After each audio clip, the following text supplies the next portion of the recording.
Now, moving on, because we're going to be talking about Jeremy Clarkson's comments in his column. He has tweeted in response to it, or in the reaction that he got, he's horrified to have caused so much hurt and we'd be more careful in future.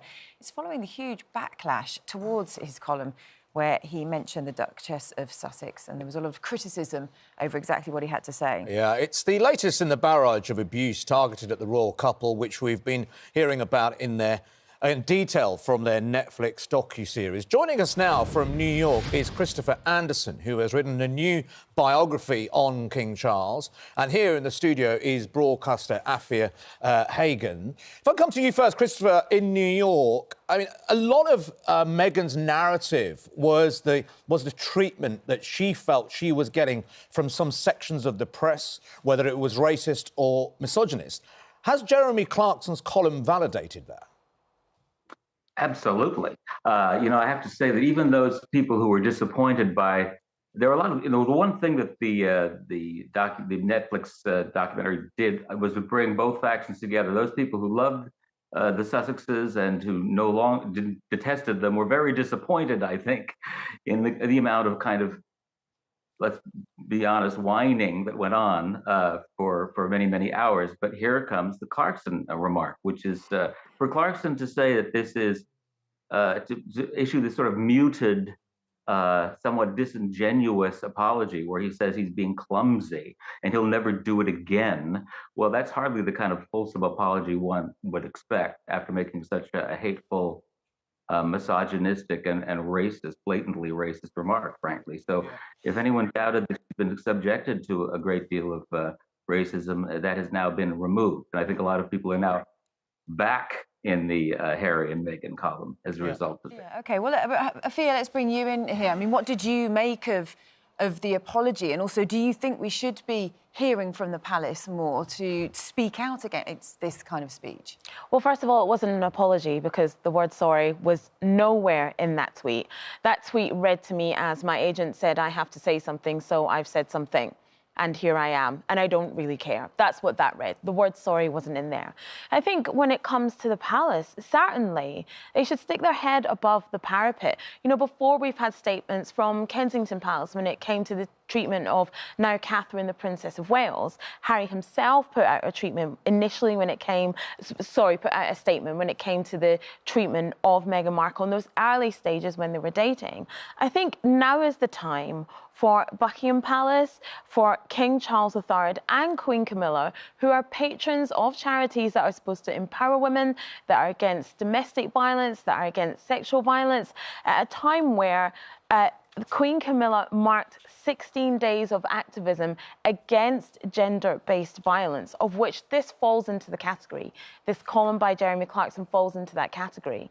It's certainly time for King Charles III, for Queen Camilla and the palace to say enough is enough. Because let me tell you right now, Jeremy Clarkson wouldn't have dared to write that about Queen Camilla, about Catherine, the Princess of Wales, about Princess Eugenie, about Princess Beatrice. It would never have happened. But Meghan Markle seems to be fair game. Christopher, I mean, you've written a book on King Charles. He's sort of, when you hear him speak, he wants to be a modern king. He wants to be a modern monarch. But traditionally, though, the royal family have been quiet on these kind of issues. That is the sort of the royal way. Is it time for change? Is this the moment? If Charles wants to be modern, he wants to be progressive, is this a time where he has to come out and say something, as difficult as it might be, in defence of Meghan Markle? Well, it is a defining moment. I think, I covered the Silver Jubilee of the Queen in 1977. And if you had told me we'd be in this position discussing these matters today, I would never have believed it. Indeed, I think the amount of vitriol that's been aimed at Meghan, is astounding. And yes, this is a point at which King Charles, and by the way, I do believe that anybody who thought that he was going to be a kind of a placeholder monarch, that he was not going to want to make his moment in history, is wrong. This is a person who really wants to leave his mark on the monarchy. He wants to make major changes. And one of the first things he can do, I think, is step up and at least, if not condemn specifically this instance, make a statement about what the palace will and will not tolerate and where it stands. What complicates I have to say that what complicates this a little further is only 2 days earlier, as we know, Jeremy Clarkson was at a lunch hosted by Queen Camilla. Yeah. And he must have left that lunch thinking that it was okay to say something like this. And he made the statement that everyone his age would agree with him. Yeah. Well, I'm 12 years older than him, and I can tell you right now that is not a fact. So, yeah, it's an interesting situation that exists. Kevin, let me bring you in here. You work, in the editorial rooms of newspapers. If King Charles was to come out now and say, look, enough is enough, these latest words on Meghan Markle, not acceptable, things need to change, would people listen to him? Would it make a difference? I think so. Look, we don't live in an era of monarchical rule where it can be off to the tower, but I think that pressure would be enormous, because I think it would chime with the public. And look, we're talking about King Charles. It's his dad. And whatever the bad blood and the troubled relationship between Harry and Charles, he's still his dad, and it's his son's wife. But there's a lot of questions. The point is, I mean, even if you have a family fallout, but if somebody said something like that about my sister or something, and I'd fallen out with her, there is absolutely no way I'd be silent. No way. You know what it would do? It would pull you together. Yeah. As a family, you would think, hang on, whatever we think, whatever gripes you have. Wounds you're itching, there's something here. But, And, Andrew, what's the future for Clarkson? We believe his column, this particular column, has been taken down. Which is unusual. You can't find it on the internet. And obviously there's talk about whether it was a proper apology, if he was making that point. I agree, because there was no sorry, no regret. And actually, Kevin and I were talking, I said, he's got a very good agent, Jeremy Clarkson. So your words chime. Because it's bad for him and it's bad for the paper.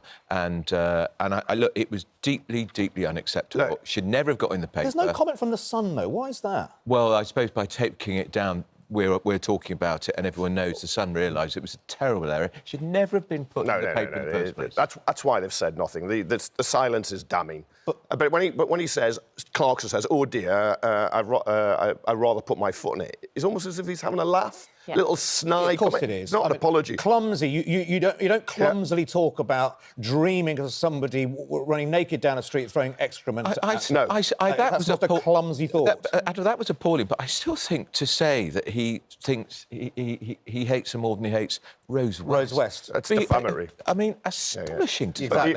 And he calls it a Game of Thrones reference. Rose West was not in Games of Thrones. No, but neither was Nicola Sturgeon. She was a hideous without doubt. Sure. But it's building, because John Nicholson, an MP who's on the Culture Committee in the Commons, is saying he should be reviewed. He presents, Who Wants to Be a Millionaire, which I can't remember which channel that's on. A bit near home here, isn't it? It's going to keep coming back at Clarkson now, because it was racist, it was misogynistic, it was utterly vile. And if that's in his head, he needs to get help, and serious help. OK, well, listen, we'll have to bring this to a close. But thank you all so much, Kevin and Andrew, and also thank you to Afia. And Christopher, thank you very much for joining us. We appreciate your time this morning. Yeah. I'll tell you what, the King's speech at Christmas Day will be interesting. I know he's already done it, but has he addressed anything with family? Well, yes. And Harry and Meghan are mentioned in it. Right. We don't know what this says. We'll have to wait to Christmas Day for that one, Adil, as we know.